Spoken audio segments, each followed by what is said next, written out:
Hello കുട്ടികളെ, എല്ലാവർക്കും open ഔട്ടിലേക്ക് ഒരിക്കൽ കൂടി സ്വാഗതം. ഇംഗ്ലീഷ് പരീക്ഷയ്ക്ക് തയ്യാറെടുക്കുന്ന കുട്ടികളെ സംബന്ധിച്ചിടത്തോളം ഗ്രാമറിന് ഫുൾ മാർക്ക് നേടിയെടുക്കുക എന്നുള്ളത് ഒരല്പം ബുദ്ധിമുട്ടുള്ള കാര്യമാണ്. ആ പ്രശ്നം പരിഹരിക്കുക എന്ന ഉദ്ദേശത്തോടു കൂടിയിട്ട് ഞങ്ങൾ ഓപ്പൺ ഔട്ട് ചാനൽ നിങ്ങൾക്ക് ഈ എക്സാമിന് വരാൻ സാധ്യതയുള്ള അല്ലെങ്കിൽ വരുന്ന എല്ലാ ഗ്രാമർ ടോപ്പിക്കുകളും ചെറിയ ചെറിയ ചെറിയ വീഡിയോകളായിട്ട് നൽകാൻ പോവുകയാണ്. ആ കൂട്ടത്തിലെ ആദ്യത്തെ വീഡിയോ ആണ് ഇത്. ഇനി വരാൻ പോകുന്ന വീഡിയോകൾ അത് അപ്ലോഡ് ചെയ്ത് കഴിയുമ്പോൾ ലിങ്ക് ഇതേ വീഡിയോ ഡിസ്ക്രിപ്ഷൻ ബോക്സിലും ഫസ്റ്റ് കമൻറ്റായിട്ടും ഒക്കെ കൊടുത്തിട്ടുണ്ടാവും. അപ്പോൾ നിങ്ങൾ എപ്പോഴാണ് നിങ്ങൾ ഈ വീഡിയോ കാണുന്നതെങ്കിലും ബാക്കി വീഡിയോ വന്നിട്ടുണ്ടെങ്കിൽ അത് കമൻറ്റ് ബോക്സിൽ ലിങ്കായിട്ട് കൊടുത്തിട്ടുണ്ടാവും, നിങ്ങൾ കാണണം. സോ മക്കളെ, ഞാൻ കൂടുതലൊന്നും പറയുന്നില്ല. ആകെ എനിക്ക് പറയാനുള്ളത്, നിങ്ങൾ ചാനൽ സബ്സ്ക്രൈബ് ചെയ്യുക. കാരണം നിങ്ങൾക്ക് യൂസ്ഫുൾ ആയിട്ടുള്ള ഒരുപാട് വീഡിയോകൾ ഇംഗ്ലീഷിലും എല്ലാ സബ്ജക്റ്റിലും ഇങ്ങനെ നൽകിക്കൊണ്ടേയിരിക്കും. ഇംഗ്ലീഷിലാണെങ്കിൽ ഗ്രാമറിൻ്റെ എല്ലാ ടോപ്പിക്കുകളും വരുന്നുണ്ട്. സോ നിങ്ങൾ ചാനൽ സബ്സ്ക്രൈബ് ചെയ്യുക, ഞങ്ങളോടൊപ്പം നിൽക്കുക. ഇതുവരെ നിങ്ങൾക്ക് ഒരു ഗ്രാമർ അറിയില്ലെങ്കിൽ പോലും ഈ വീഡിയോകളിലൂടെ നിങ്ങൾക്ക് ഗ്രാമർ നന്നായിട്ട് സ്കോർ ചെയ്യാൻ സാധിക്കും. പിന്നെ ഈ വീഡിയോ നിങ്ങളുടെ കൂട്ടുകാർക്ക് എല്ലാവർക്കും ഷെയർ ചെയ്ത് കൊടുക്കണം. മാത്രവുമല്ല, ലൈക്ക് ചെയ്യാനും മറക്കരുത്. സോ ഇനി കൂടുതലൊന്നും ഞാൻ വൈകിപ്പിക്കുന്നില്ല. നിങ്ങളൊക്കെ പഠിക്കാൻ വേണ്ടി വന്ന കുട്ടികളാണ്. സോ നമുക്ക് പെട്ടെന്ന് കാര്യത്തിലേക്ക് കടക്കാം. കുട്ടികളെ, എല്ലാ പരീക്ഷയ്ക്കും ആവർത്തിച്ച് ചോദിക്കുന്ന ഒരു ഗ്രാമർ ചോദ്യമാണ് കോൺവെർസേഷൻ കംപ്ലീറ്റ് ചെയ്യാനുള്ള ചോദ്യം, അല്ലേ? കോൺവെർസേഷൻ കംപ്ലീറ്റ് ചെയ്യാനുള്ള ചോദ്യം നിങ്ങൾക്കറിയാം എങ്ങനെയാണ് വരിക എന്ന് നിങ്ങൾക്ക് വ്യക്തമായിട്ടറിയാം. അതിൻ്റെ ഒരു മോഡൽ ക്വസ്റ്റ്യൻ ആണ്. കോൺവെർസേഷൻ കംപ്ലീറ്റ് ചെയ്യാനുള്ള ചോദ്യത്തിൻ്റെ ഒരു രൂപമാണ്. മുൻപത്തെ പരീക്ഷയിൽ വന്നിട്ടുള്ളൊരു ചോദ്യമാണ് കൊടുത്തിരിക്കുന്നത്. Complete the conversation between doctor AJ Cronin and mister John. ഇവർ തമ്മിലുള്ളൊരു കോൺവെർസേഷൻ കൊടുത്തിരിക്കുന്നു. അതിൽ പല ഭാഗത്തായിട്ട് ബ്ലാങ്ക് കൊടുത്ത് നിങ്ങൾക്ക് കാണാം, അല്ലേ? ABCD എന്ന് പറഞ്ഞുകൊണ്ട് ബ്ലാങ്ക് കൊടുത്തിരിക്കുന്നു. ഈ രീതിയിലാണ് കോൺവെർസേഷൻ കംപ്ലീറ്റ് ചെയ്യാനുള്ള ചോദ്യം വരിക, അല്ലേ? ഇങ്ങനെ വന്നു കഴിഞ്ഞാൽ നിങ്ങൾ ഏറ്റവും ആദ്യം മനസ്സിലാക്കേണ്ടത് കോൺവെർസേഷൻ കംപ്ലീറ്റ് ചെയ്യാനുള്ള ചോദ്യത്തിൻ്റെ പ്രത്യേകത പലതരത്തിലുള്ള ഗ്രാമർ ഇതിൻ്റെ ഭാഗമാണ് എന്നുള്ളതാണ്. ക്വസ്റ്റ്യൻ ടാഗിൻ്റെ ചോദ്യങ്ങൾ ഇതിലുണ്ടാവും, ഇഫ് ക്ലോസിൻ്റെ ചോദ്യങ്ങളുണ്ടാവും, ഹാർഡ് ബെറ്ററിൻ്റെ ചോദ്യങ്ങളുണ്ടാവും, ക്വസ്റ്റ്യൻ മേക്കിംഗ് WH ക്വസ്റ്റ്യൻസും യെസ് ഓർ നോ ക്വസ്റ്റ്യൻസും ഉണ്ടാക്കാനുള്ള ചോദ്യങ്ങളുണ്ടാവും. ഈ രീതിയിൽ പല രൂപത്തിലുള്ള ചോദ്യങ്ങൾ, പല ടൈപ്പ് ഗ്രാമർ ചോദ്യങ്ങൾ ഇതിലുണ്ടാകും എന്നുള്ളത് ആദ്യം മനസ്സിലാക്കുക. ഈ വീഡിയോയിൽ നമ്മൾ ഇന്ന് പഠിക്കാൻ പോകുന്നത് കോൺവെർസേഷൻ കംപ്ലീറ്റ് ചെയ്യാൻ ഉള്ള ചോദ്യത്തിൻ്റെ ഭാഗമായിട്ട് വരുന്ന ക്വസ്റ്റ്യൻ ടാഗ് എന്ന ഗ്രാമർ എങ്ങനെ കൈകാര്യം ചെയ്യണമെന്നും അതിൻ്റെ ഉത്തരത്തിലേക്ക് എങ്ങനെ എളുപ്പത്തിൽ എത്താമെന്നും ഒക്കെയാണ് ഞാൻ പറയാൻ പോകുന്നത്. ആദ്യം അതിന് ഞാൻ പറഞ്ഞല്ലോ, കോൺവെർസേഷൻ കംപ്ലീറ്റ് ചെയ്യാനുള്ളൊരു ചോദ്യം വന്നു കഴിഞ്ഞാൽ അതിൽ പല ടൈപ്പ് ഗ്രാമർ ഉണ്ടാവും. കുറേ ഡാഷ് കാണാമല്ലേ? നമുക്ക് ഇവിടെ ഒരു ഡാഷ് കാണാം, ഇവിടെ ഒരു ഡാഷ് കാണാം, ഇങ്ങനെ കുറേ 3-4 സ്ഥലത്ത് ഡാഷ് കാണാം. ഇത് ഓരോന്നും ഏത് ഗ്രാമർ ചോദ്യമാണ് എന്ന് ഐഡൻറ്റിഫൈ എന്നുള്ളതാണല്ലോ ഫസ്റ്റ്. എല്ലാം ഇങ്ങനെ ബ്ലാങ്ക് കാണുമ്പോൾ ഇത് ക്വസ്റ്റ്യൻ ടാഗ് ആണോ, ഇഫ് ക്ലോസ് ആണോ, WH ക്വസ്റ്റ്യൻ ആണോ എന്നൊന്നും മനസ്സിലാവാത്ത അവസ്ഥ വന്നേക്കാം. ആദ്യം നമ്മൾ ക്വസ്റ്റ്യൻ ടാഗിൻ്റെ ഒരു ചോദ്യം എങ്ങനെയാണ് തിരിച്ചറിയുക എന്ന് നോക്കാം. ഇതാ നോക്കൂ, ആദ്യത്തെ sentence you were watching me closely എന്ന് കഴിഞ്ഞ ശേഷം ഒരു കോമ കൊടുത്തത് കണ്ടോ?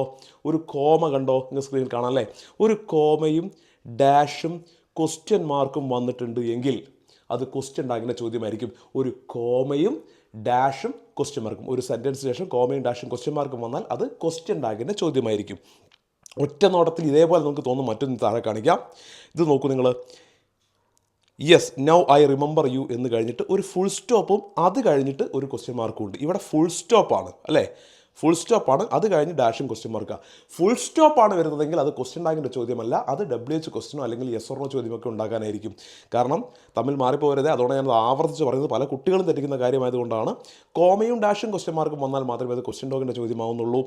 ഫുൾ സ്റ്റോപ്പും ഡാഷും ക്വസ്റ്റ്യൻ മാർക്കുമാണെങ്കിൽ അത് ക്വസ്റ്റ്യൻ ടാഗിൻ്റെ ചോദ്യം അല്ല. ഓക്കെ, ഇനി ക്വസ്റ്റ്യൻ ടാഗിൻ്റെ ഒരു ചോദ്യം കിട്ടിക്കഴിഞ്ഞാൽ എങ്ങനെ അതിൻ്റെ ഉത്തരം എഴുതണമെന്നാണ് നമ്മൾ പഠിക്കാൻ പോകുന്നത്. അതിനു മുൻപേ എന്താണ് ക്വസ്റ്റ്യൻ ടാഗ് എന്ന് കൃത്യമായ ഒരു ധാരണ നമുക്ക് വേണം. ഒരു സെൻറ്റൻസിൻ്റെ അവസാനം നമ്മൾ ചോദിക്കുന്ന ചെറു ചോദ്യങ്ങളെയാണ് ക്വസ്റ്റ്യൻ ടാഗ് എന്ന് വിളിക്കുന്നത്. ഒരു സെൻറ്റൻസിൻ്റെ അവസാനം നമ്മൾ ചോദിക്കുന്ന ചെറു ചോദ്യങ്ങളെയാണ് നമ്മൾ ക്വസ്റ്റ്യൻ ടാഗ് എന്ന് വിളിക്കുന്നത്, അല്ലേ? നിങ്ങൾക്കതറിയാം എന്ന് ഞാൻ വിശ്വസിക്കുന്നു. ഞാൻ എന്താണ് ക്വസ്റ്റ്യൻ ടാഗ് എന്ന കോൺസെപ്റ്റ് നിങ്ങൾക്ക് മനസ്സിലാകാൻ വേണ്ടിയിട്ട് മലയാള ഭാഷയിൽ, നമ്മുടെ മാതൃഭാഷയിൽ ക്വസ്റ്റ്യൻ ടാഗ് എങ്ങനെയാണ് യൂസ് ചെയ്യുന്നതെന്ന് ആദ്യം പറഞ്ഞുതരാം. ഞാൻ ഒരു കാര്യം പറയുകയാണ്. ഇപ്പോൾ നിങ്ങളുടെ ഒരു ഫ്രണ്ടിനെ ചൂണ്ടിക്കാണിച്ചുകൊണ്ട്, അല്ലെങ്കിൽ നിങ്ങളുടെ ക്ലാസ്സിലുള്ള മറ്റൊരു കുട്ടിയെ ചൂണ്ടിക്കാണിച്ചുകൊണ്ട് അവൻ്റെ വീട് കോഴിക്കോടാണ് എന്ന് പറഞ്ഞതിന് ശേഷം അല്ലേ എന്നൊരു ചോദ്യം ചോദിക്കും. അവൻ്റെ വീട് കോഴിക്കോടാണ് അല്ലേ? അവൻ്റെ വീട് കോഴിക്കോടല്ല ആണോ? അതായത് നമ്മൾ പറഞ്ഞു കഴിഞ്ഞ ശേഷം അല്ലേ, ആണോ, ഇല്ലേ, ഉണ്ടോ? നിൻ്റെ കയ്യിൽ ഒരു അടിപൊളി പേനയുണ്ട് ഇല്ലേ? നിൻ്റെ കയ്യിൽ ഒരു ബുക്ക് പോലും ഇല്ല ഉണ്ടോ? ഈ രീതിയിൽ ഒരു സെൻറ്റൻസ് പറഞ്ഞു കഴിഞ്ഞ ശേഷം നമ്മൾ ആണോ അല്ലേ ഉണ്ടോ ഇല്ലേ എന്ന് എക്സ്ട്രാ ഒരു ചോദ്യം ചോദിക്കാമല്ലോ. ഇതിനാണ് നമ്മൾ ശരിക്കും ക്വസ്റ്റ്യൻ ടാഗ് എന്ന് വിളിക്കുന്നത്. ഇത് ഇംഗ്ലീഷിലേക്ക് വരുമ്പോൾ അത് കണ്ടുപിടിക്കാൻ ചില രീതികളുണ്ട്. അതാണ് നമുക്ക് ആദ്യം പഠിക്കാനുള്ളത്. ഇതാ ക്വസ്റ്റ്യൻ ടാഗിൻ്റെ ഒരു ചോദ്യം നമ്മുടെ മുമ്പിലേക്ക് വന്നു കഴിഞ്ഞു. U can speak 2 languages, comma dash question mark. So ഇതിൻ്റെ ക്വസ്റ്റ്യൻ ടാഗാണ് നമ്മൾ കണ്ടുപിടിക്കേണ്ടത്. So question tag is A short question which is asked at the end of A sentence. സാധാരണ സ്റ്റേറ്റ്മെൻറ്റിൻ്റെയും ഇമ്പറേറ്റീവ് സെൻറ്റൻസുകളുടെയും അവസാനമാണ് ക്വസ്റ്റ്യൻ ടാഗ് ചോദിക്കുക. എന്നൊരു തിയറി പാർട്ട് കൂടി ഞാൻ just ഒന്ന് പറഞ്ഞു വെക്കുന്നു. ഇപ്പം നമ്മളതൊന്നും ആലോചിക്കേണ്ട, എങ്ങനെ ക്വസ്റ്റ്യൻ ടാഗ് കണ്ടുപിടിക്കാമെന്ന് മാത്രം ആലോചിച്ചാൽ മതി. നോക്കൂ, യു ക്യാൻ സ്പീക്ക് 2 ലാംഗ്വേജസ്. ഇതൊരു ക്വസ്റ്റ്യൻ ടാഗിൻ്റെ ചോദ്യമാണ്, നമുക്ക് മനസ്സിലായി അല്ലേ. ഒരു കോമയുണ്ട്, ഡാഷുണ്ട്, ക്വസ്റ്റ്യൻ മാർക്കും ഉണ്ട്. 4 സ്റ്റെപ്പുകൾ മതി മക്കളെ ക്വസ്റ്റ്യൻ ടാഗിൻ്റെ ചോദ്യത്തിൻ്റെ ഉത്തരം കണ്ടുപിടിക്കാൻ. വെറും 4 സ്റ്റെപ്പുകൾ. ഒന്നാമത്തെ സ്റ്റെപ്പ്, ഫസ്റ്റ് സ്റ്റെപ്പ് എന്താണെന്ന് ഞാൻ പറഞ്ഞുതരാം. ഒന്നാമത്തെ സ്റ്റെപ്പ്, നിങ്ങൾക്ക് തന്നിരിക്കുന്ന ഈ ഒരു സെൻറ്റൻസിൽ ഏതെങ്കിലും ഒരു ഓക്സിലറി വെർബ് ഉണ്ടോ എന്ന് നോക്കുക. നിങ്ങൾക്ക് തന്നിരിക്കുന്ന സെൻറ്റൻസിൽ ഏതെങ്കിലും ഒരു ഓക്സിലറി വെർബ്, ഞാൻ AV എന്ന് എഴുതിയത് ഓക്സിലറി വെർബ് എന്ന ഉദ്ദേശത്തോടുകൂടിയാണ്, ഏതെങ്കിലും ഓക്സിലറി വെർബ് ഉണ്ടോ എന്ന് നോക്കുക. അപ്പോൾ അതിനാദ്യം നിങ്ങൾ എന്തറിയണം, ഇംഗ്ലീഷിലെ 24 ഓക്സിലറി വെർബുകൾ ഏതൊക്കെയാണ് എന്ന് നിങ്ങൾക്ക് ഓർമ്മ വേണ്ടേ. അത് ഓർമ്മയില്ലെങ്കിൽ എങ്ങനെയാണ് നമ്മൾ ഈ സെൻറ്റൻസിലെ ഓക്സിലറി വെർബ് കണ്ടുപിടിക്കുക? പറ്റുമോ? ഇല്ല. സോ നമുക്ക് ഇംഗ്ലീഷിലെ 24 ഓക്സിലറി വെർബുകൾ ഏതാണ് എന്ന് നോക്കാം. നോക്കുക, ഇവിടെ തന്നെ കൊടുത്തിട്ടുണ്ട് ഇംഗ്ലീഷിലെ ഓക്സിലറി വെർബ്സ്.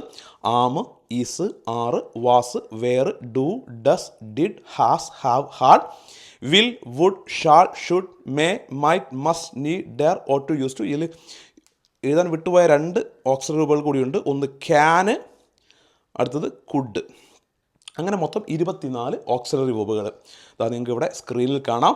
ഞാൻ അവസാനം എഴുതിയ ക്യാനും കുഡും ഉൾപ്പെടെ 24 ഓക്സിലറി വെർബുകൾ ഇംഗ്ലീഷിലുണ്ട്. നിങ്ങളൊന്ന് സ്ക്രീൻഷോട്ട് എടുത്ത് വെച്ച് കഴിഞ്ഞാൽ നന്നാവും. വെറുതെ സ്ക്രീൻഷോട്ട് എടുത്ത് വെച്ചാൽ മാത്രം പോരാ, കൃത്യമായിട്ടും ഈ 24 ഓക്സിലറി വെർബുകളും നിങ്ങൾ മനപ്പാഠം പഠിച്ചിരിക്കണം. കാരണം ഇനി നിങ്ങൾ പഠിക്കാൻ പോകുന്ന എല്ലാ ഗ്രാമറിലും ഈ 24 ഓക്സിലറി വെർബുകളെ കുറിച്ചുള്ള കുറേ കാര്യങ്ങൾ പഠിക്കാനുണ്ട്, കുറേ കാര്യങ്ങൾ ചെയ്യാനുണ്ട്. സോ ഇതൊന്ന് സ്ക്രീൻഷോട്ട് എടുത്ത് വെക്കുക. ആ 24 ഓക്സിലറി വെർബുകളും ഇന്ന് തന്നെ ബൈ ഹാർട്ടായിട്ട് പഠിക്കുക. സോ ഫസ്റ്റ് സ്റ്റെപ്പ്, നമ്മൾക്ക് തന്നിരിക്കുന്ന സെൻറ്റൻസിൽ ഒരു ഓക്സിലറി വെർബ് ഉണ്ടോ എന്ന് നോക്കുക എന്നുള്ളതാണ് എന്ന് ഞാൻ പറഞ്ഞു കഴിഞ്ഞു. സോ നമുക്ക് കിട്ടിയ ക്വസ്റ്റ്യൻ ഏതായിരുന്നു? യു ക്യാൻ സ്പീക്ക് 2 ലാംഗ്വേജസ് എന്നല്ലേ. ഈ യു ക്യാൻ സ്പീക്ക് 2 ലാംഗ്വേജസിൽ ഈ കൊടുത്തിരിക്കുന്ന ഓക്സിലറി വെർബുകളിൽപ്പെട്ട ക്യാൻ ഉണ്ടല്ലോ, ഇല്ലേ? അതവിടെ ക്യാൻ ഇല്ലേ? യെസ്. ആ ക്യാൻ എടുത്ത് നമ്മൾ ആദ്യം ഇങ്ങോട്ട് എഴുതുന്നു. അതാണ് ഫസ്റ്റ് സ്റ്റെപ്പ്. നമുക്ക് കിട്ടിയിരിക്കുന്ന സെൻറ്റൻസിലെ ഓക്സിലറി വെർബ് ഏതാണോ അതെടുത്തിട്ട് നമ്മൾ ആദ്യം പുറത്തേക്ക് എഴുതുന്നു. അതാണ് ആദ്യത്തെ സ്റ്റെപ്പ്. സോ 24 ഓക്സിലറി വെർബ് നിങ്ങൾക്ക് അറിയാമെങ്കിൽ ഈസി ആയിട്ട് നിങ്ങൾക്കിത് ചെയ്യാൻ കഴിയുമല്ലോ. യെസ്, നമ്മൾ ക്യാൻ പുറത്തേക്ക് എടുത്തു. സോ ഒന്നാമത്തെ സ്റ്റെപ്പ് നമ്മൾ കവർ ചെയ്തു. ഇനി രണ്ടാമത്തെ സ്റ്റെപ്പ്, നിങ്ങൾക്ക് കിട്ടിയിരിക്കുന്ന സെൻറ്റൻസ് ഒരു പോസിറ്റീവ് സെൻറ്റൻസ് ആണോ അതോ നെഗറ്റീവ് സെൻറ്റൻസ് ആണോ എന്ന് കണ്ടുപിടിക്കുക എന്നുള്ളതാണ് രണ്ടാമത്തെ സ്റ്റെപ്പ്. എന്താണ് പോസിറ്റീവ് സെൻറ്റൻസ്, എന്താണ് നെഗറ്റീവ് സെൻറ്റൻസ്, അതാദ്യം അറിയണ്ടേ. അല്ല, ഇല്ല എന്നൊക്കെ പറഞ്ഞ് അവസാനിക്കുന്ന എല്ലാ സെൻറ്റൻസുകളും നെഗറ്റീവ് സെൻറ്റൻസ് ആണ്. എൻ്റെ കയ്യിൽ ഒരു പേന ഇല്ല എന്ന് പറഞ്ഞാൽ നെഗറ്റീവാണ്. എൻ്റെ വീട് കോഴിക്കോട് അല്ല എന്ന് പറഞ്ഞാൽ നെഗറ്റീവാണ്. അത് എൻ്റെ വീടല്ല എന്ന് പറഞ്ഞാൽ നെഗറ്റീവാണ്. അതേസമയം ആണ്, ഉണ്ട് എന്നൊക്കെ പറഞ്ഞ് അവസാനിക്കുന്ന എല്ലാ സെൻറ്റൻസും പോസിറ്റീവാണ്. എൻ്റെ കയ്യിലൊരു പേനയുണ്ട്, എൻ്റെ വീട് കോഴിക്കോടാണ്, ഇതെല്ലാം പോസിറ്റീവാണ്. നാളെ സ്കൂൾ പ്രവർത്തിക്കുന്നുണ്ട്, അത് പോസിറ്റീവാണ്. ഓക്കെ, ആണ്, ഉണ്ട് എന്നൊക്കെ പറഞ്ഞ് അവസാനിക്കുന്ന എല്ലാ സെൻറ്റൻസും പോസിറ്റീവും, അല്ല, ഇല്ല എന്ന് പറഞ്ഞ് അവസാനിക്കുന്ന എല്ലാ സെൻറ്റൻസും നെഗറ്റീവുമാണ്. അപ്പോൾ നമ്മുടെ രണ്ടാം സ്റ്റെപ്പ്, നമ്മൾക്ക് തന്നിരിക്കുന്ന സെൻറ്റൻസ് പോസിറ്റീവാണോ നെഗറ്റീവാണോ എന്ന് കണ്ടുപിടിക്കണം. ഈ പോസിറ്റീവും നെഗറ്റീവും കണ്ടുപിടിക്കാൻ അല്ല, ഇല്ല എന്നൊക്കെ പറഞ്ഞ് അവസാനിക്കുന്ന എല്ലാ സെൻറ്റൻസുകളും നെഗറ്റീവാണെന്ന് പറഞ്ഞല്ലോ. അപ്പോൾ അല്ല, ഇല്ല എന്നൊക്കെ അർത്ഥം വരുന്ന ഇംഗ്ലീഷ് വേർഡ്സ് ഏതൊക്കെയാണെന്ന് നമുക്ക് നോക്കാം. ഇതാ നോക്കൂ, നോ, നോട്ട്, നെവർ. ഞാൻ എന്താ ഇവിടെ നെഗറ്റീവ് വേർഡ്സ് എന്ന് പറഞ്ഞ് കൊടുത്തത് കണ്ടോ. No, not, never, barely, scarcely, seldom, hardly, few, little, neither, none. ഇതെല്ലാം എന്താണ്? Negative words. ഇത് മാത്രമല്ല വേറെയുമുണ്ട്. ഇതെല്ലാം എന്തിന് വേർഡ്സാണ്? Negative words. അതിനെല്ലാം ഒരേ ഒരു മീനിങ്ങേ ഉള്ളൂ, ഇല്ല അല്ലെങ്കിൽ അല്ല. ഈ രണ്ട് ഒരു മീനിങ് ആണ് ഈ പറയുന്ന എല്ലാ വേർഡ്സിനും ഉള്ളത്. ഇതിൽ ഈ ഫ്യൂ, ലിറ്റിലോ കാണുമ്പോൾ നിങ്ങൾക്ക് സംശയം തോന്നും. ഫ്യൂ എന്ന് പറഞ്ഞാൽ കുറച്ചെന്നും ലിറ്റിൽ എന്ന് പറഞ്ഞാൽ ചെറുതെന്നും നിലയ്ക്ക് നിങ്ങൾക്ക് തോന്നും. പക്ഷേ അത് എ ഫ്യൂവും എ ലിറ്റിലുമാണ്. വെറും ഫ്യൂവും വെറും ലിറ്റിലും മാത്രമേ ഉള്ളൂവെങ്കിൽ അത് ഇല്ല അല്ല എന്നൊക്കെ തന്നെയാണ് അർത്ഥം വരിക. അതേപോലെ ഹാർഡ്ലി കാണുമ്പോൾ സംശയം തോന്നും. ഹാർഡ് എന്ന് പറഞ്ഞാൽ കഠിനം എന്നല്ലേ, അപ്പോൾ ഹാർഡ്ലി എന്ന് പറഞ്ഞാൽ കഠിനമായിട്ട് എന്നല്ല എന്ന് തോന്നും. അല്ല, ഹാർഡ് എന്ന് പറഞ്ഞാൽ കഠിനം എന്നാണ്, ഹാർഡ്ലി എന്ന് പറഞ്ഞാൽ അല്ല എന്ന് തന്നെയാണ് അർത്ഥം. സോ ഈ കൊടുത്തിരിക്കുന്ന വേർഡ്സിനെയാണ് നെഗറ്റീവ് വേർഡ്സ് എന്ന് പറയുന്നത്. ഇതിനെല്ലാം മീനിങ് അല്ല അല്ലെങ്കിൽ ഇല്ല എന്നുള്ളതാണ്. അപ്പോൾ നമ്മുടെ രണ്ടാം സ്റ്റെപ്പ്, നമുക്ക് തന്നിരിക്കുന്ന സെൻറ്റൻസ് പോസിറ്റീവോ നെഗറ്റീവോ നോക്കണമെങ്കിൽ മക്കളെ വളരെ എളുപ്പമാണ്. നമുക്ക് കിട്ടിയിരിക്കുന്ന സെൻറ്റൻസിൽ ഏതെങ്കിലും ഒരു നെഗറ്റീവ് വേർഡ് ഉണ്ടോ നോക്കിയാൽ പോരെ. ഇതാ നോക്കൂ, no, not, never, barely, scarcely, seldom, ഇതിൽപ്പെട്ട ഏതെങ്കിലും ഒരു വേർഡ് നമുക്ക് കിട്ടിയിരിക്കുന്ന ഈ സെൻറ്റൻസിലുണ്ടോ എന്ന് നോക്കിയാൽ പോരെ. യെസ്, അങ്ങനെ നോക്കിയാൽ മതി. നോക്കൂ, യു ക്യാൻ സ്പീക്ക് 2 ലാംഗ്വേജസിൽ ഏതെങ്കിലും നെഗറ്റീവ് വേർഡ് ഉണ്ടോ? ഇല്ല. അതുകൊണ്ട് ഈ സെൻറ്റൻസ് എന്ത് സെൻറ്റൻസ് ആണ്? പോസിറ്റീവ് സെൻറ്റൻസ് ആണ്. അതേസമയം യു കനോട്ട് സ്പീക്ക് 2 ലാംഗ്വേജസ് ആയിരുന്നുവെങ്കിൽ ഈ സെൻറ്റൻസ് നെഗറ്റീവ് സെൻറ്റൻസ് ആയനെ. പക്ഷേ ഇവിടെ ഒരു നെഗറ്റീവ് വേർഡ് പോലും ഇല്ലാത്തത് കൊണ്ട് ഈ സെൻറ്റൻസ് പോസിറ്റീവ് സെൻറ്റൻസാണ്. ഈ കൊടുത്തിരിക്കുന്ന ഒരു നെഗറ്റീവ് വേർഡ് പോലും നമുക്ക് കിട്ടിയിരിക്കുന്ന ഈ സെൻറ്റൻസിൽ ഇല്ലാത്തത് കൊണ്ട് ഇത് പോസിറ്റീവ് സെൻറ്റൻസ് ആണ്. ഇനിയാണ് മക്കളെ ഒന്നാമത്തെ സ്റ്റെപ്പും രണ്ടാം സ്റ്റെപ്പും കഴിഞ്ഞു. മൂന്നാമത്തെ അത്രയും പ്രധാനപ്പെട്ട മൂന്നാമത്തെ സ്റ്റെപ്പ് ശ്രദ്ധിച്ച് കേട്ടോ. സെൻറ്റൻസ് പോസിറ്റീവ് ആണെങ്കിൽ ടാഗ് നെഗറ്റീവ് ആയിരിക്കും. നമ്മൾ നേരത്തെ യു ക്യാൻ സ്പീക്ക് 2 ലാംഗ്വേജസിലെ ഓക്സിലറി വെർബ് പുറത്തേക്ക് എടുത്ത് വെച്ചിട്ടുണ്ടല്ലോ, ക്യാൻ എന്നുള്ളത് ആദ്യത്തെ സ്റ്റെപ്പായിട്ട്. അത് കഴിഞ്ഞ് നമുക്ക് കിട്ടിയ സെൻറ്റൻസ് പോസിറ്റീവ് ആണെന്ന് കണ്ടുപിടിച്ചല്ലോ. മൂന്നാം സ്റ്റെപ്പ്, പോസിറ്റീവ് സെൻറ്റൻസിൻ്റെ ടാഗ് നെഗറ്റീവ് ആയിരിക്കും. അതായത് ഈ ഭാഗത്ത് ഈ കൊടുത്തിരിക്കുന്ന ഈ ഭാഗം പോസിറ്റീവ് സെൻറ്റൻസ് ആണെങ്കിൽ ഈ കൊടുത്തിരിക്കുന്ന ടാഗിൻ്റെ ഭാഗം നെഗറ്റീവ് ആയിരിക്കും. ഓക്കെ, അപ്പോൾ ടാഗിനെ എങ്ങനെയാണ് നെഗറ്റീവ് ആക്കുക? ടാഗിനെ നെഗറ്റീവ് ആക്കാൻ ഓക്സിലറി വെബിനോട് നോട്ട് ചേർത്ത് കൊടുത്താൽ മതി. നമ്മൾ ഓൾറെഡി ഒരു ഓക്സിലറി വെബിനെ ഇവിടെ എടുത്ത് വെച്ചിട്ടുണ്ടല്ലോ, അതിനോട്, അത് ക്യാൻ ആണല്ലേ, ആ ക്യാനിനോട് നോട്ട് ചേർത്ത് കൊടുത്താൽ മതി. ക്യാനോട് നോട്ട് ചേർത്താൽ കെനോട്ടാണ്. നമ്മളതിനെ പക്ഷേ ടാഗിൽ എഴുതുമ്പോൾ ചുരുക്കി എഴുതാൻ പാടുള്ളൂ. എന്ത് എഴുതാൻ പാടുള്ളൂ? കാണ്ട്. ഡു നോട്ട് എന്നാണെങ്കിൽ ഡോണ്ട്, കുഡ് നോട്ട് എന്നാണെങ്കിൽ കുഡിൻറ്റ്, ഈസ് നോട്ട് എന്നാണ് ഈസിൻ്റെ. അങ്ങനെ ചുരുക്കിയ രൂപം മാത്രമേ നമ്മൾ ടാഗിൽ എഴുതാൻ പാടുള്ളൂ. അതോടുകൂടി ക്യാൻ എന്തായി? ക്യാൻ നെഗറ്റീവായി കാണ്ട് ആയിട്ട് മാറി. അപ്പോൾ കാണ്ട് എങ്ങനെ കിട്ടിയെന്ന് മനസ്സിലായല്ലോ. ഒന്നാമത്തെ സ്റ്റെപ്പായിട്ടുള്ള ഓക്സിലറി വെർബിനെ നമ്മൾ ഇങ്ങോട്ട് എടുത്തെഴുതി. അതിനുശേഷം ഈ സെൻറ്റൻസ് പോസിറ്റീവാണ് നമ്മൾ കണ്ടുപിടിച്ചു, കാരണം ഈ സെൻറ്റൻസിൽ എവിടെയും നെഗറ്റീവ് സെൻസുകളില്ല. അങ്ങനെ പോസിറ്റീവ് സെൻറ്റൻസിൻ്റെ ടാഗ് നെഗറ്റീവ് ആയിരിക്കണം എന്ന നിയമപ്രകാരം ഈ ക്യാനിനോട് നമ്മൾ നോട്ടും ചേർത്ത് കാണ്ടാക്കി. ഓക്കെ, മൂന്നാമത്തെ സ്റ്റെപ്പും കഴിഞ്ഞു. നിങ്ങൾ ബാറ്ററിയുടെ എക്സാമ്പിൾ എത്തിയാൽ മതി. ഇതൊരു ബാറ്ററിയാണെന്ന് കരുതുക. ഒരു ബാറ്ററിയുടെ ഒരു സൈഡ് പോസിറ്റീവ് ആണെങ്കിൽ ഇപ്പുറ സൈഡ് നെഗറ്റീവ് ആയിരിക്കുമല്ലോ, അല്ലേ? ഈ സൈഡ് പോസിറ്റീവ് ആണെങ്കിൽ ഈ സൈഡ് പോസിറ്റീവ് ആയിരിക്കും. ഒരു സൈഡ് പോസിറ്റീവ് ആണെങ്കിൽ ബാറ്ററിയുടെ മറ്റേ സൈഡ് നെഗറ്റീവ് അല്ല. അതേപോലെ ഒരു ബാറ്ററി നിങ്ങൾ ഇങ്ങനെ വെച്ചാൽ ഒരു സൈഡ് പോസിറ്റീവ്, അപ്പുറത്ത് നെഗറ്റീവ്. നേരെ തിരിച്ച് വെച്ചാൽ ഇവിടെ നെഗറ്റീവ്, അവിടെ പോസിറ്റീവ്. അതേപോലെ തന്നെയാണ് നിങ്ങൾക്ക് കിട്ടിയിരിക്കുന്ന സെൻറ്റൻസ് നെഗറ്റീവ് ആണെങ്കിൽ ടാഗ് എന്താവും? പോസിറ്റീവ് ആവുകയും ചെയ്യും. ടാഗ് പോസിറ്റീവ് ആകുമ്പോൾ എന്താ സംഭവിക്കുക എന്നുള്ളത് ഞാൻ പറഞ്ഞുതരാം. സെൻറ്റൻസ് പോസിറ്റീവ് ആണെങ്കിൽ ടാഗ് നെഗറ്റീവ്, സെൻറ്റൻസ് നെഗറ്റീവ് ആണെങ്കിൽ ടാഗ് പോസിറ്റീവ്, നേരെ ഓപ്പോസിറ്റ് ആയിരിക്കും. Okay, so you can speak 2 ലാംഗ്വേജസിൽ കാണ്ട് എന്ന് നമുക്ക് കിട്ടിക്കഴിഞ്ഞു. ഇനി ഒരേ ഒരു സ്റ്റെപ്പും കൂടിയേ ഉള്ളൂ. അത് നാലാമത്തെ സ്റ്റെപ്പാണ്. തന്നിരിക്കുന്ന സെൻറ്റൻസിലെ സബ്ജക്റ്റ് നേരെ എടുത്ത് ഇങ്ങോട്ട് എഴുതുക. നോക്കൂ, സബ്ജക്റ്റ് എന്ന് പറഞ്ഞാൽ ഈ സെൻറ്റൻസ് ആരംഭിക്കുന്ന ആ ഒരു വേർഡില്ലേ, മെയിനായിട്ടുള്ള വേർഡില്ലേ സബ്ജക്റ്റ്, യു. ആ യു നമ്മൾ ഇങ്ങോട്ട് എടുത്ത് എഴുതി. നാലാം സ്റ്റെപ്പായിട്ട് ഈ സബ്ജക്റ്റിൻ്റെ സ്ഥാനത്തിരിക്കുന്ന വേർഡ് എടുത്ത് ഇങ്ങോട്ട് എഴുതി. ഇവിടെ നിങ്ങൾ ശ്രദ്ധിക്കേണ്ടത്, ഇവിടെ ഒരാളുടെ പേരാണ് കൊടുത്തതെങ്കിൽ, ഇപ്പം ഇവിടെ യു എന്നത് കൊടുത്തത് നമ്മൾ യു അതേപോലെ എഴുതി. പകരം ഒരാളുടെ പേര് കൊടുത്തു. പകരം ഇവിടെ ഹരി എന്നാണ് കൊടുത്തത്, ഒരാളുടെ പേരല്ലേ. ഹരി എന്ന് കൊടുത്താൽ നമ്മൾ ഒരിക്കലും കാണ്ട് ഹരി എന്ന് എഴുതാൻ പാടില്ല. ഹരിയുടെ പ്രോനൗൺ, ഹരിക്ക് പകരം നമ്മൾ അവൻ അഥവാ ഹി എന്ന് ഉപയോഗിക്കണം. ഹരിത എന്നാണ് ഒരു സ്ത്രീയുടെ പേരാണെങ്കിൽ നമ്മളവിടെ ഷീ എന്ന് ഉപയോഗിക്കണം. ഹരി ആൻഡ് ഹരിത നമ്മൾ രണ്ട് പേരില്ലേ, അവിടെ നമ്മൾ ദേ എന്ന് ഉപയോഗിക്കണം. സോ വ്യക്തിയുടെ പേരാണ് കൊടുത്തതെങ്കിൽ ആ പേര് അതേപോലെ ടാഗിലേക്ക് എഴുതരുത്, അതിൻ്റെ പ്രോനൗൺ എഴുതണം. പുരുഷനാണെങ്കിൽ ഹി എന്നും സ്ത്രീ ആണെങ്കിൽ ഷീ എന്നും ഒന്നിലധികം ആളുകളുണ്ടെങ്കിൽ ദേ എന്നും വസ്തുക്കളെ കുറിച്ചിട്ടാണ് പറയുന്നതെങ്കിൽ ഇറ്റ് എന്നുമൊക്കെയാണ് നിങ്ങൾ എഴുതേണ്ടത്. സോ 4 സ്റ്റെപ്പും നിങ്ങൾ പഠിച്ചല്ലോ. എന്തായിരുന്നു മക്കളെ ഒന്നാമത്തെ സ്റ്റെപ്പ്? തന്നിരിക്കുന്ന സെൻറ്റൻസിലെ ഓക്സിലറി വെർബ് കണ്ടുപിടിക്കുക. രണ്ടാം സ്റ്റെപ്പ്, തന്നിരിക്കുന്ന സെൻറ്റൻസ് പോസിറ്റീവ് ആണോ നെഗറ്റീവ് ആണോ നോക്കുക. നെഗറ്റീവ് ആണോ തിരിച്ചറിയണമെങ്കിൽ ഈ തന്നിരിക്കുന്ന സെൻറ്റൻസിൽ എവിടെയെങ്കിലും നെഗറ്റീവ് വേർഡ്സ് ഉണ്ടോ നോക്കിയാൽ മതി. ഏതൊക്കെയാണ് negative words? No, not, never, barely, scarcely, seldom, hardly, few, ലിറ്റിലൊക്കെയാണ് നെഗറ്റീവ് വേർഡ്സ്. മൂന്നാം സ്റ്റെപ്പ്, പോസിറ്റീവ് സെൻറ്റൻസിൻ്റെ ടാഗ് നെഗറ്റീവും നെഗറ്റീവ് സെൻറ്റൻസിൻ്റെ ടാഗ് പോസിറ്റീവുമായിരിക്കും എന്ന റൂൾ പ്രകാരം നമ്മൾ ക്യാനിനെ കെനോട്ടാക്കി ആ കെനോട്ടിൻ്റെ ചുരുക്കരൂപമായ കാണ്ട് എഴുതി. അത് കഴിഞ്ഞിട്ട് സബ്ജക്റ്റിനെടുത്ത് ഇങ്ങോട്ട് എഴുതി കാണ്ട് യു എന്ന ആൻസറും കിട്ടി. ശരി, എങ്കിൽ മറ്റൊരു ചോദ്യം പെട്ടെന്ന് നോക്കാം. യു ഡോണ്ട് സ്പീക്ക് ഫ്രഞ്ച് എന്നുള്ളതാണ് അടുത്ത സെൻറ്റൻസ്. ഒന്നാമത്തെ സ്റ്റെപ്പ്, തന്നിരിക്കുന്ന സെൻറ്റൻസിലെ ഓക്സിലറി കണ്ടുപിടിക്കുക. ഡോണ്ട് എന്നുള്ളതാണ് അവിടെ അല്ലേ, ഡു നോട്ട് എന്നാണ്. അപ്പോൾ ഡു ആണ്. ഡോണ്ട് എന്ന് പറഞ്ഞാൽ എന്താ? ഡു നോട്ട് അല്ലേ? ഡു ഓക്സിലറി വെർബ് അല്ലേ? അതാ നോക്കൂ, നമ്മൾ പഠിച്ചിരിക്കുന്ന കൂട്ടത്തിൽ ഏതുണ്ട്? ഡു ഉണ്ട്, ഡു ഓക്സിലറി വെർബാ. ആ ഡൂവിനെ നമ്മൾ എങ്ങോട്ട് എഴുതുന്നു? പുറത്തേക്ക് എടുത്തി ഡു എന്ന് നമ്മൾ എഴുതി. രണ്ടാമത്തെ സ്റ്റെപ്പ്, തന്നിരിക്കുന്ന സെൻറ്റൻസ് പോസിറ്റീവോ നെഗറ്റീവോ നോക്കണം. ഇത് ഡോണ്ട് ആണ്, ഡു നോട്ട് ആണ്. നോട്ട് എന്നുള്ള വേർഡ് അവിടെ ഉണ്ട് അല്ലേ? നോട്ട് എന്നുള്ള വേർഡ് അവിടെ ഉണ്ട്. അതുകൊണ്ട് സെൻറ്റൻസ് എന്താണ്? സെൻറ്റൻസ് നെഗറ്റീവാണ്. സെൻറ്റൻസ് നെഗറ്റീവ് ആണെങ്കിൽ ടാഗ് എന്താവും? പോസിറ്റീവ് ആവും. ടാഗ് പോസിറ്റീവ് ആക്കുമെങ്കിൽ ഒന്നും ചെയ്യേണ്ട, ആ ഓക്സിലറി വെർബ് അതേപോലെ എഴുതാൻ മതി. നെഗറ്റീവ് ആക്കാൻ നമ്മൾ നോട്ട് ചേർക്കേണ്ടിയിരുന്നു, പക്ഷേ ഇവിടെ നെഗറ്റീവ് ആക്കേണ്ട ആവശ്യമില്ല, കാരണം ഓൾറെഡി ഈ സെൻറ്റൻസ് നെഗറ്റീവാണ്. അതുകൊണ്ട് ടാഗ് എന്താവണം? പോസിറ്റീവ് ആവണം. അപ്പോൾ ഡൂവിന് എന്തെങ്കിലും മാറ്റം വരുത്തണോ? വേണ്ട. ഡു ഏതാണ് സബ്ജക്റ്റ്? യു. അപ്പോൾ എന്താണ് tag? Do you. So negative sentence ആണ്, അതുകൊണ്ട് പോസിറ്റീവ് ടാഗ് ആയിട്ടുള്ള ഡു യു വന്നു. ഓക്കെ, ഇനി നമുക്കൊരു 5 ക്വസ്റ്റ്യൻ സ്ക്രീനിൽ കാണാം, അതൊന്ന് ചെയ്ത് നോക്കാം. The painters are cleaning the wall ഏതാണ് ഓക്സിലറി വെർബ്? ആർ അല്ലേ ഓക്സിലറി വെർബ്? യെസ്, ആർ നമ്മൾ ഇങ്ങോട്ട് എഴുതി. ഈ സെൻറ്റൻസ് പോസിറ്റീവ് ആണോ നെഗറ്റീവ് ആണോ? The painters are cleaning the wall, ഇതിൽ ഏതെങ്കിലും നെഗറ്റീവ് വേർഡ് ഉണ്ടോ? ഇല്ല. അതുകൊണ്ട് സെൻറ്റൻസ് എന്താണ്? സെൻറ്റൻസ് പോസിറ്റീവാണ്. അതുകൊണ്ട് ടാഗ് എന്തായിരിക്കണം? ടാഗ് നെഗറ്റീവ് ആവണം. ടാഗ് നെഗറ്റീവ് ആക്കണമെങ്കിൽ ആർ നോട്ട് എന്നാക്കണം. ആർ നോട്ടിനെ ചുരുക്കി എഴുതണം. അപ്പോൾ എന്തായി? ആറിൻ്റെ ആയി. പിന്നെ ദ പെയിൻറ്റേഴ്സ് ആണ്. ദ പെയിൻറ്റേഴ്സ് എന്ന് വെച്ച് കഴിഞ്ഞാൽ അതൊരു പേരാണ് അല്ലേ? ഒരു ഗ്രൂപ്പിനെ വിളിക്കുന്ന പേരാണ് പെയിൻറ്റേഴ്സ്. അതിൻ്റെ പ്രോനൗൺ ഉപയോഗിക്കണം. എന്താണ് പ്രോനൗൺ? ഒന്നിലധികം ആളുകളിലുണ്ട്. Aren't they. Aren't they. We can't stay here ആണ് രണ്ടാമത്തെ ക്വസ്റ്റ്യൻ. വി കാണ്ട് സ്റ്റേ ഹിയറിലെ ഓക്സിലറി വെർബ് ഏതാ? ക്യാൻ ആണ്. സംശയമുണ്ടോ? കനോട്ടല്ലേ? അപ്പോൾ ഓക്സിലറി വെർബ് ക്യാൻ ആണ്. ഈ സെൻറ്റൻസ് പോസിറ്റീവോ നെഗറ്റീവോ? വി കാണ്ട് എന്നാണ്, വി കനോട്ട് എന്നാണ് പറയുന്നത്. സോ ഈ സെൻറ്റൻസ് എന്താണ്? പോസിറ്റീവാണ്. സോറി, ഈ സെൻറ്റൻസ് നെഗറ്റീവാണ്. സെൻറ്റൻസ് നെഗറ്റീവാണ്, കനോട്ട് ആയതുകൊണ്ട്. അതുകൊണ്ട് ടാഗ് എന്തായിരിക്കണം? പോസിറ്റീവ് ആയിരിക്കണം.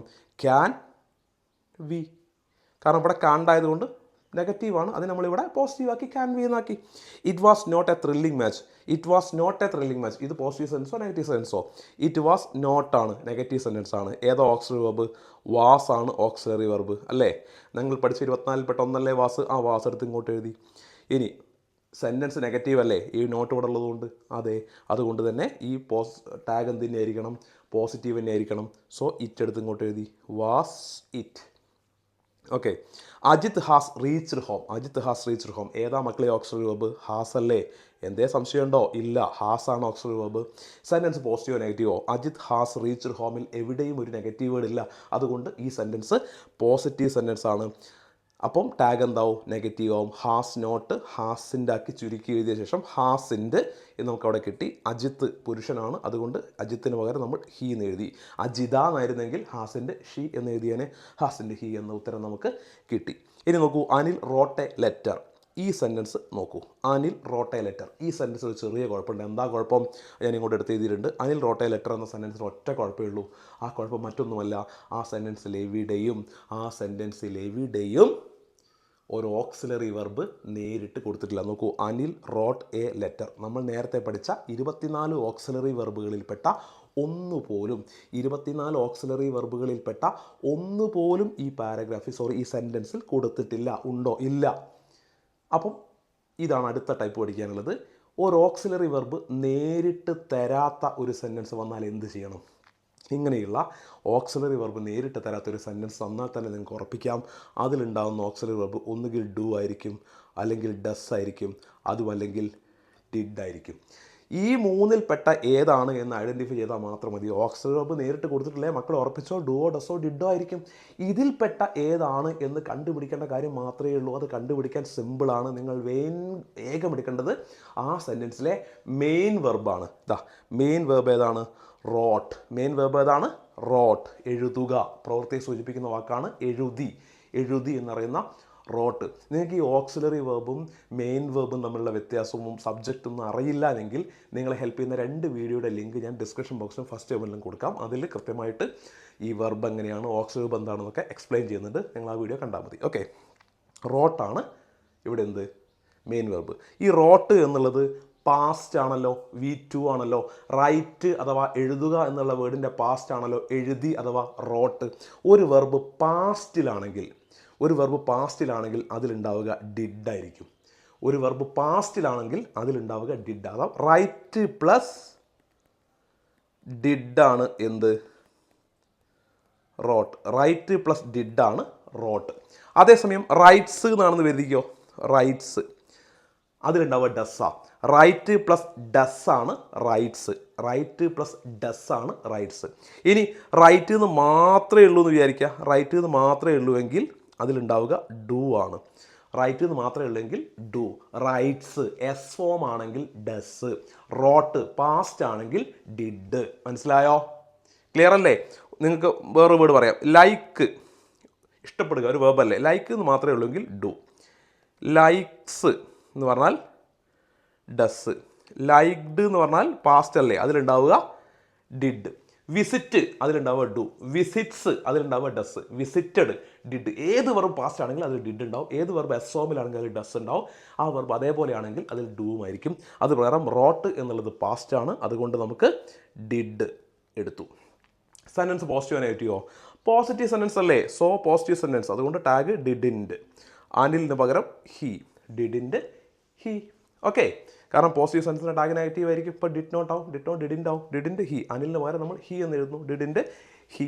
ഈ ടൈപ്പിൽപ്പെട്ട 3 ചോദ്യങ്ങൾ കൂടി കൊടുത്തിരിക്കുന്നു. നിങ്ങൾക്കൊന്ന് ക്ലിയർ ആവാൻ വേണ്ടിയിട്ടാണ്. Abu lives in Mumbai. ഇതിൽ എവിടെയും ഒരു ഓക്സിലറി വെർബ് കൊടുത്തിട്ടില്ല. അബു ലീവ്സ് ഇൻ മുംബൈയിൽ എവിടെയെങ്കിലും ഓക്സിലറി വെർബ് കൊടുത്തിട്ടുണ്ടോ? ഇല്ല. ലിവ്സ് ഓക്സിലറി വെർബ് കൊടുത്തിട്ടില്ല. അപ്പോൾ ലിവ്സ് എടുക്കണം. ലിവ്സ് എന്ന് പറഞ്ഞാൽ ലിവ് പ്ലസ് ഡസ് ആണ്. ഞാൻ പറഞ്ഞല്ലോ, എസ് വന്നാൽ തന്നെ അതിൽ ഡസ് ഉണ്ടാവുമെന്ന് പറഞ്ഞല്ലോ. So does. സെൻറ്റൻസ് പോസിറ്റീവോ നെഗറ്റീവോ? Abu lives in Mumbai. ഇതിൽ നെഗറ്റീവ് വേർഡ്സ് ഒന്നുമില്ല. സോ സെൻറ്റൻസ് പോസിറ്റീവാണ്. സോ ടാഗ് നെഗറ്റീവായിട്ട് എഴുതണം. ഡസിൻഡ് ഹി. അബുവിന് പകരം ഹി എഴുതി. സെൻറ്റൻസ് പോസിറ്റീവാണ്, ടാഗ് നെഗറ്റീവ് ആയിരിക്കും. Does not, doesn't, doesn't he. Okay, ഇനി she performed beautifully. Performed. Performed എന്ന് പറയുമ്പോൾ പാസ്റ്റ് ആണ്. പാസ്റ്റ് ആണെങ്കിൽ ഡിഡാ. പെർഫോം പ്ലസ് ഡിഡാണ് പെർഫോംഡ്. ഡിഡ് കിട്ടി. സെൻറ്റൻസ് പോസിറ്റീവോ നെഗറ്റീവോ? പോസിറ്റീവ് സെൻറ്റൻസ് ആണ്. സോ ടാഗ് എന്താവും? ഡിഡിൻ്റെ ആവും. Didn't she. They work in a factory. Work എന്നുള്ള വേർഡ് ഇതിൽ ഓക്സിലറി ഒന്നും കൊടുത്തിട്ടില്ല. അപ്പോൾ വർക്ക് എന്നുള്ള വേർഡ് എടുത്തു. വർക്കിലുണ്ടാവുക ഡു ആണ്. ആ വെർബ് അതേപോലെയാണെങ്കിൽ അത് ഡു ഉണ്ടാവുമെന്ന് പറഞ്ഞല്ലോ. സോ ഡു നമ്മൾ ഇങ്ങോട്ട് എടുത്തു. ഇത് പോസിറ്റീവ് സെൻറ്റൻസ് ആണല്ലേ, കാരണം they work in a factory. Negative words ഒന്നുമില്ല. സോ ഡോണ്ട് ദേ.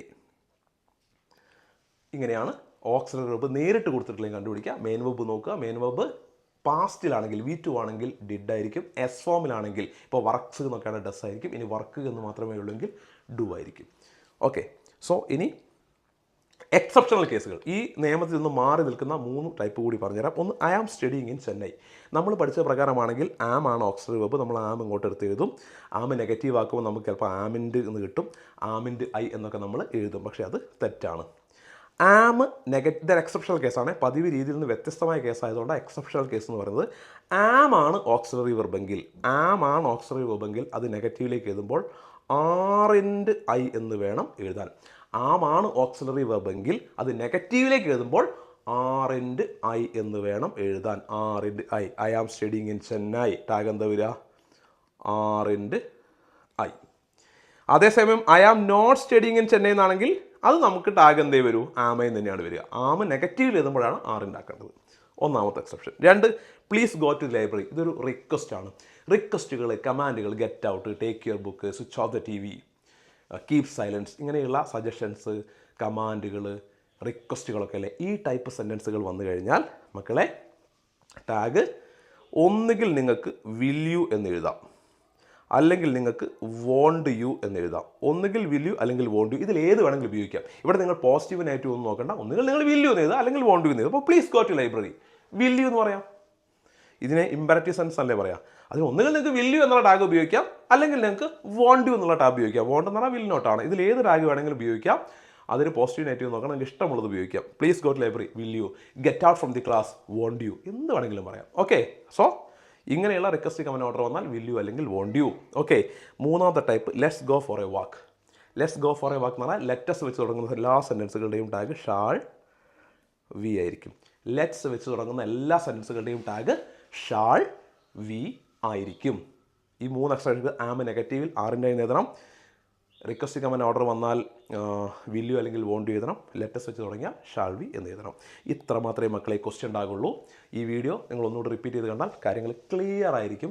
നിങ്ങൾ ഒന്നുകൊണ്ടും പേടിക്കേണ്ട, സിമ്പിളായിട്ട് നിങ്ങൾക്ക് എഴുതാം. ക്വസ്റ്റ്യൻ ടാഗിൻ്റെ ഒരു PDF, ക്വസ്റ്റ്യൻസ് വർക്ക് ചെയ്യേണ്ട ഒരു PDF കൂടി ഞാൻ ഈ വീഡിയോയുടെ ഡിസ്ക്രിപ്ഷൻ ബോക്സിലും ഫസ്റ്റ് കമൻറ്റിലും ഒക്കെ കൊടുത്തേക്കാം. നിങ്ങളൊന്ന് ചെയ്ത് പഠിക്കുക. ഓക്കെ, സോ ഇങ്ങനെയൊക്കെയാണ് ഈ കാര്യങ്ങൾ ചെയ്യാനുള്ളത്. 4 സ്റ്റെപ്പുകൾ ഏതൊക്കെയാണെന്ന് മനസ്സിലാക്കുക. ഓക്സിലറി വെർബ് കൊടുത്തിട്ടുള്ള സെൻറ്റൻസ് എങ്ങനെ ചെയ്യണമെന്നും ഓക്സിലറി വെർബ് കൊടുക്കാത്ത സെൻറ്റൻസ് എങ്ങനെ ചെയ്യണമെന്നും മനസ്സിലാക്കുക. അതേപോലെ ഈ പറയുന്ന ആം വന്നാൽ എന്താണ് ചെയ്യേണ്ടത്, റിക്വസ്റ്റ് കമാൻഡ് ഓർഡർ വന്നാൽ എന്താ ചെയ്യേണ്ടത്, അതേപോലെ ലെറ്റേഴ്സ് എത്തുന്നാൽ എന്താ ചെയ്യേണ്ടതെന്നൊക്കെ മനസ്സിലാക്കുക. എന്ത് ഡൗട്ട് ഉണ്ടെങ്കിലും ഈ വീഡിയോയുടെ താഴെ നിങ്ങൾക്ക് ചോദിക്കാവുന്നതാണ്. അടുത്ത വീഡിയോ ഉടൻ തന്നെ വരും. ഇത് കഴിഞ്ഞ് നമുക്ക് ഇഫ് ക്ലോസ് പഠിക്കാനുണ്ട്, question making, editing, report switch ഒക്കെ പഠിക്കാനുണ്ട്. അടുത്ത വീഡിയോ ഉടൻ തന്നെ വരും. ചാനൽ സബ്സ്ക്രൈബ് ചെയ്ത് കൂടെ നിൽക്കുക. ഡൗട്ട്സ് എല്ലാം ചോദിക്കുക. വീഡിയോ പരമാവധി എല്ലാവർക്കും ഷെയർ ചെയ്യുക. വീണ്ടും കാണാം.